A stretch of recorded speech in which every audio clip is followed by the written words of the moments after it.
물리치료 공부 어떤 걸 해야 될까요? 어떤 책을 사면 좋을까요? 제가 알려드리겠습니다.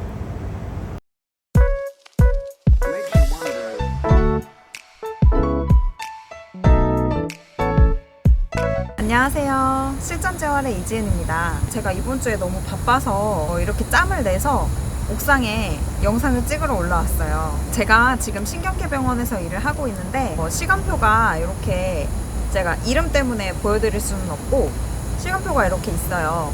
근데 오전에는 하나, 둘, 셋, 넷, 다, 여, 7타임을 보고 오후에도 7타임을 봐요.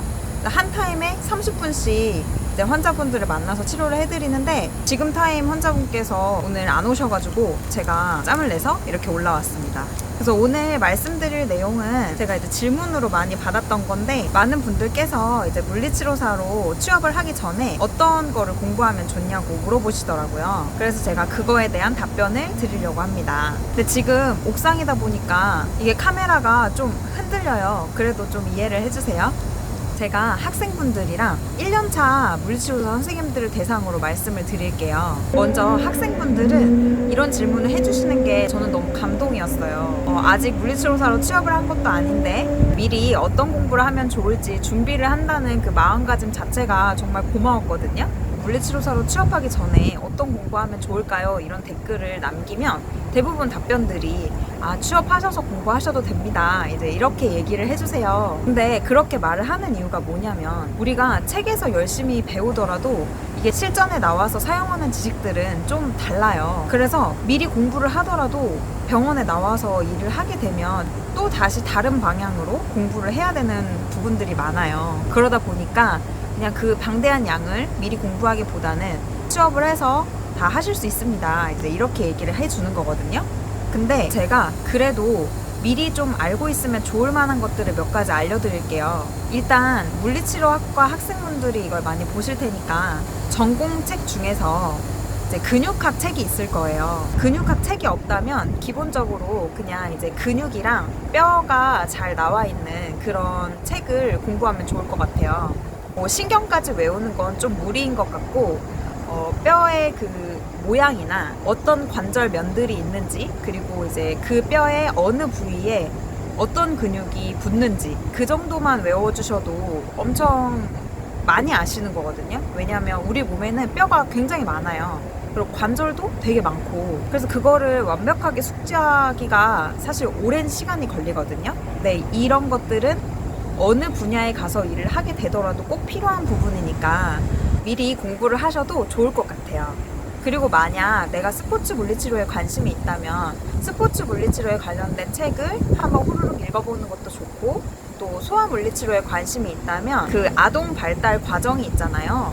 그런 것들은 이제 미리 공부해 놓으면 도움이 많이 될 것 같아요. 이제 몇 개월에 어느 정도의 발달 과정이 있다 이런 것들 미리 알고 있으면 나중에 공부를 하는데 좀 수월하지 않을까 그런 생각이 들고요.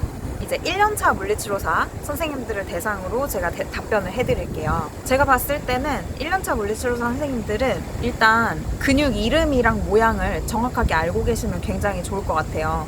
기본 상식이죠. 학교 다닐 때 우리가 많이 공부했다고 하더라도 이렇게 그림을 그릴 수 있을 정도로 정확하게 알고 있는 분들이 사실 많지가 않거든요. 그래서 근육 이름이랑 근육이 이제 어디에 붙는지 기시점과 정지점 정도 외워주시면 좋을 것 같고 그리고 저는 추가적으로 항상 말을 해주는 게 MMT랑 ROM을 꼭 미리 외워두시면 좋을 것 같아요. 이제 MMT는 매뉴얼 머슬 테스트고 ROM은 레인지 오브 모션이잖아요. 근데 그거에 대한 이제 내용들 이제 어떤 동작이 몇 도까지 나와야 된다 그런 것들은 어디에 가서 취업을 하더라도 꼭 알아야 되는 것들이니까 예를 들면 뭐 숄더 플렉션이면 180도가 나와야 정상 각도이다 이런 것들은 꼭 외워두시면 좋을 것 같고 그리고 또 SCI 레벨도 외워두시면 좋을 것 같아요. 평가 툴은 거의 비슷하기는 한데 이제 SCI 아시아 A, B, C, D가 있고 이제 레벨들마다 증상이 다르잖아요. 그리고 FES에 대해서 공부해 놓으시는 것도 좋을 것 같아요. 뭐 금기증, 적응증 이런 거를 외우라는 게 아니라 이제 FES가 어떤 그 단어의 약자이고 이게 어떠한 원리로 치료가 되는 것인지 알고 있어야 될 것 같아요. 왜냐하면 이제 항상 반복적으로 같은 자리에다가 FS 패드를 붙이거든요. 그러면 뭐 환자분들이나 다른 보호자분들도 거기에 붙이는 건 다 알고 계세요.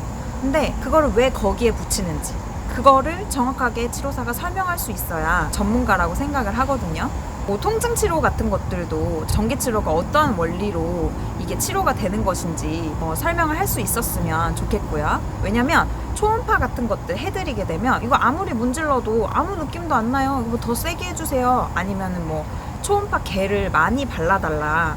그러면은 효과가 더 좋으신 줄 알고 그렇게 얘기하시는 분들도 계시는데, 그럴 때 우리가 이제 그 치료 원리를 설명을 해드리면 굉장히 좋겠죠. 그리고 또 설명을 할 수 있어야 된다고 생각을 해요. 우리가 면허증을 가진 물리치료사이기 때문에. 이거는 이제 신경계 병원에 취업한 1년차 선생님들을 대상으로 말씀을 드린 거고, 이 도수치료병원에 취업하신 1년차 선생님들은 근육이랑 뼈, 관절 이런 것들 당연히 줄줄줄 설명할 수 있게끔 나와야 되고, 그리고 이제 그 질환별로, 통증을 가지고 있는 질환별로 이제 테스트들이 있잖아요. 그 테스트들을 미리 좀 외워두시면 좋을 것 같아요. 뭐 SLR 테스트나 뭐 그런 여러 가지 굉장히 많거든요.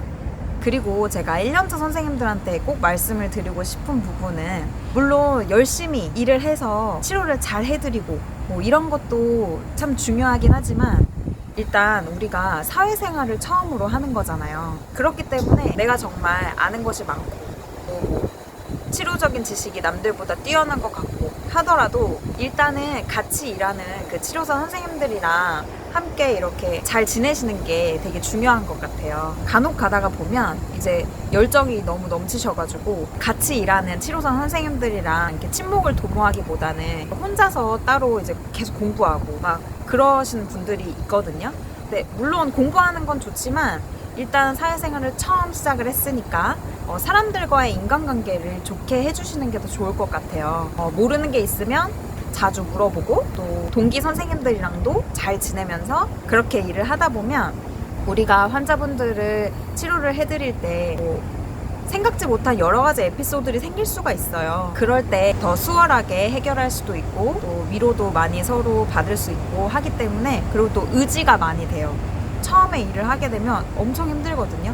하는 것도 없이 되게 힘들어요. 실습을 해보신 선생님들은 아시겠지만 실습할 때 그냥 가만히 서 있기만 하는데도 힘들거든요. 그러니까 이제 1년차 선생님으로서 병원에서 일을 하면 또 얼마나 힘들겠어요. 막 긴장도 많이 되고 다 모르겠고 그런 상황들에 좀 주눅이 들 수도 있고 그래요. 하지만 모든 선생님들에게 1년차는 다 있는 시절이고, 누구나 다 실수는 하니까 처음부터 너무 잘하려고 하시는 것보다는 좀 성실하게 하는 게 더 중요할 것 같아요. 그리고 그게 있어요. 물리치료 업계에서는 한 다리만 건너면 다 아는 사람이거든요.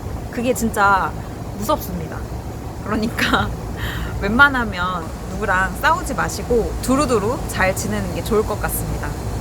다들 힘내시고요. 지금 이 영상을 시청하고 계시는 분들은 다들 어느 정도 내가 열심히 하겠다, 공부를 해서 준비를 좀 해놓겠다 이러신 분들이기 때문에 저는 정말 박수를 보내드리고 싶고요. 정말 응원을 합니다. 언제 어디선가 물리치료사 선생님으로 저를 만나게 된다면 꼭 아는 척을 해주셨으면 좋겠어요. 저는 그럼 이만 다음 환자분을 만나러 치료를 가도록 하겠습니다. 네. 안녕.